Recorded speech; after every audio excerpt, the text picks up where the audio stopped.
ထူးဆန်းနေတာဘာလို့ဆိုသူကခြေဘွားမှာအမွှေးပေါက်တာခြေဘွားမှာအမွှေးတွေနဲ့လူဆန်းပေါ့မဂရတိုင်းမှာအတော်ကိုချမ်းသာပြီးတော့ထူးခြားတဲ့တထေးသားတယောက်ရှိတယ်သောနကောလိဝိတကောလိဝိတအနွယ်မှာမွေးတဲ့သောနဆိုတဲ့တထေးသားအလုံးကိုချမ်းသာကြွယ်ဝတယ်ချမ်းသာကြွယ်ဝရုံမကဘူးရုပ်ဆင်းကလည်းအမတန်လှပတယ်နုနယ်တယ်ထူးဆန်းနေတာဘာလို့ဆိုသူကခြေဘွားမှာအမွှေးပေါက်တာခြေဘွားမှာအမွှေးတွေနဲ့လူဆန်းပေါ့ခြေဘွားမှာအမွှေးနုလေးတွေပေါက်တာဟိုအကျန်းစားကြီးမဟုတ်ဘူးအကျန်းစားကြီးဆိုရင်နင်းလို့တော့ကောင်းမှာမဟုတ်ဟုတ်ကဲ့အမွှေးနုလေးပေါက်တာမြတ်စွာဘုရားလက်ထက်ကခြေဘွားမှာအမွှေးပေါက်တာ2ယောက်ရှိတယ်လောမတကင်ခိယဆိုတဲ့ပုဂ္ဂိုလ်နဲ့သောနဆိုတာသူတို့2ယောက်ဟာခြေဘွားသူခြေဘွားအမွှေးပေါက်တာသရင်ကြီးတယ်သူမိသားစုကအမတမယူရလမ်းမလျှောက်ရအောင်ရွှေချင်းနင်းနဲ့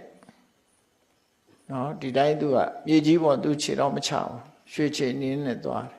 ထန်းစင်နဲ့ပို့တယ်ဟိုဒီသွားလို့ရှိရင်လုံးဝလမ်းမလျှောက်ရင်လည်းဒီလူတတ်မှာမဟုတ်ဘူးအဲ့တော့ရွှေချင်းနင်းနဲ့စီးပြီးတော့လမ်းလျှောက်တယ်တခါသူကစိတ်ဆိုးလို့ရှိရင်ငါခြေဝါးနဲ့မြေကြီးပေါ်နင်းလိုက်မနော်လို့ဆိုရင်အောင်မလေးသူ့လှုပ်ကြွေးပြုစုတဲ့လူတွေကမလုပ်ပါနဲ့ဝိုင်းတောင်းမှညာတဲ့သူခြေတော့ကအမွှေးကိုတန်ဖိုးထားကြတာဟုတ်နော်ဘ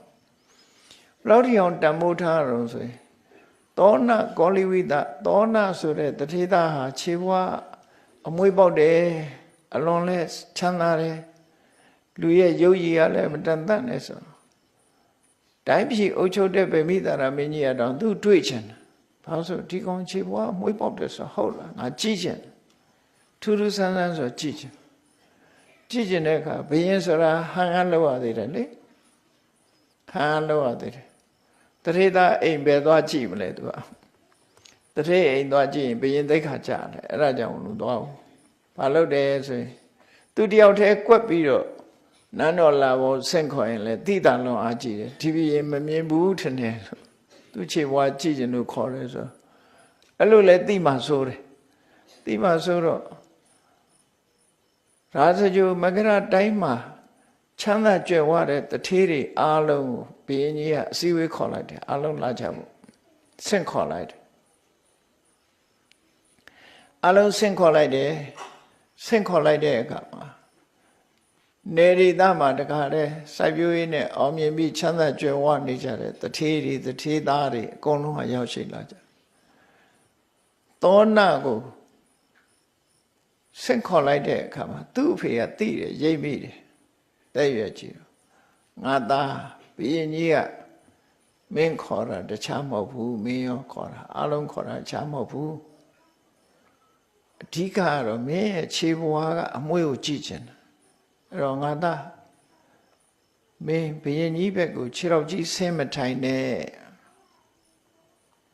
ဘုရင်ကိုမယုံမသိလှုပ်တာမျိုးဖြစ်မှာဆိုလို့ဘုရင်ဘက်ကိုခြေတော်မဆင်းနဲ့အဲ့တော့ဘုရင်ရှေ့ရောက်တဲ့အခါကျတော့ခြေဘွားကိုဖော်ပြီးတော့တင်မြင်ခွေးထိုင်သူလည်းသိခါမကြဘူးမင်းခြေဘွားကအမွှေးကိုသူကကြည့်လိုက်မယ်အဲ့ဒါကြည့်ကျင်လို့အဓိကခေါ်တာဆိုတာသူ့ဖေသင်ပေးလိုက်တာသင်ပေးလိုက်တော့ဟိုရောက်တဲ့အခါကျတော့သောနာကသူကထိတ်တန့်မျိုးရိုးကဆိုရှေ့နားမှာထိုင်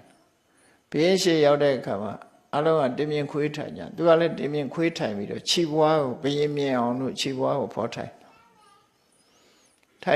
တော့ဘုရင်ဆိုတာဟန်လောက်ပြီးကြည့်တာပေါ့မကြည့်ခြင်းတလို့ဘာလို့ကြည့်တာအဲ့ဒါနော်ကြည့်လိုက်တော့အဲ့ဒီမှာဟာဟုတ်သားပဲကြောတဲ့အတိုင်းဟုတ်တယ်ခြေဘွားမှာအမွှေးတွေနဲ့ဆိုပြီးတော့ဘုရင်ကအဲ့ဒါကိုဖုံးကွယ်ပြီးတော့သူတို့ကိုလောကကိစ္စတွေနဲ့ပတ်သက်ပြီးတော့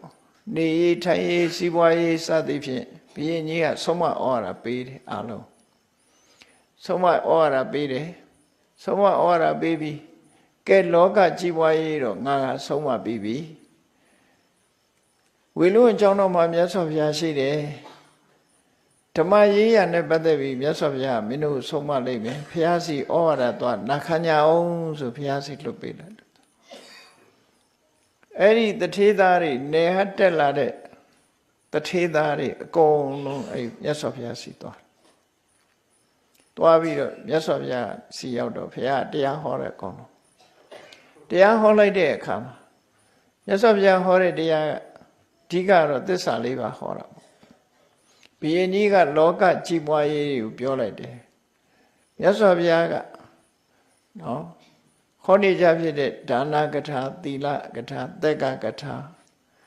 ဒါနအကြောင်းသီလအကြောင်းနတ်ပြည်အကြောင်းကောင်းကုန်းအာယုန်ရဲ့အပြစ်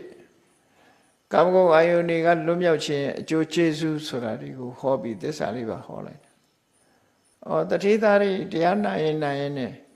ထူးထူးခြားခြားကအဲ့ဒီသောနာရဲ့ရှင်တဲ့နှလုံးထဲမှာဘာဖြစ်သွားတော့ဆိုဒါမှန်တရားတွေပဲငါတို့လောကကြီးမှာဘာမှအဓိပ္ပာယ်မရှိဘူးတနေ့ကျရင်ငါတို့အိုးမှာပဲနားမှာပဲသိမှာပဲဒါတွေနဲ့အချိန်ကုန်နေလို့တို့ဟာကိုယ့်ကိုယ်ထင်ကြီးပြီးတော့ဘာမှလည်းဟုတ်မှာမဟုတ်ဘူးဒီတရားဓမ္မတွေကျင့်နေမှာတကယ်အစစ်မှန်ပဲလို့ဆိုပြီးတော့မြတ်စွာဘုရားတရားပွဲလည်းပြီးရောကျန်တဲ့လူတွေပြန်သွားတဲ့အချိန်မှာ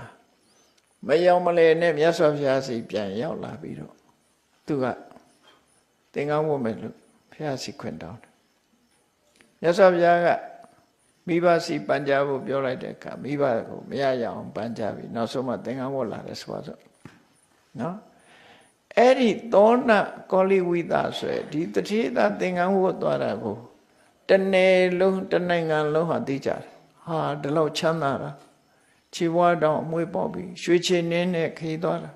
ရွှေထန်းစင်ကြီးပေါ်မှာအမြဲတမ်းစီးပြီးတော့ကြီးတဲ့ချမ်းသာနေတဲ့တထေသားဟာ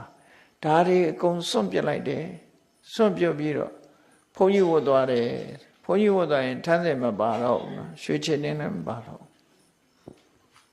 ဖဏစီးစရာလည်းမရှိဘူးအဲ့ဒီခေတ်ကဖះလည်းဖဏမစီးဘူးဘယ်သူမှမစီးဘူး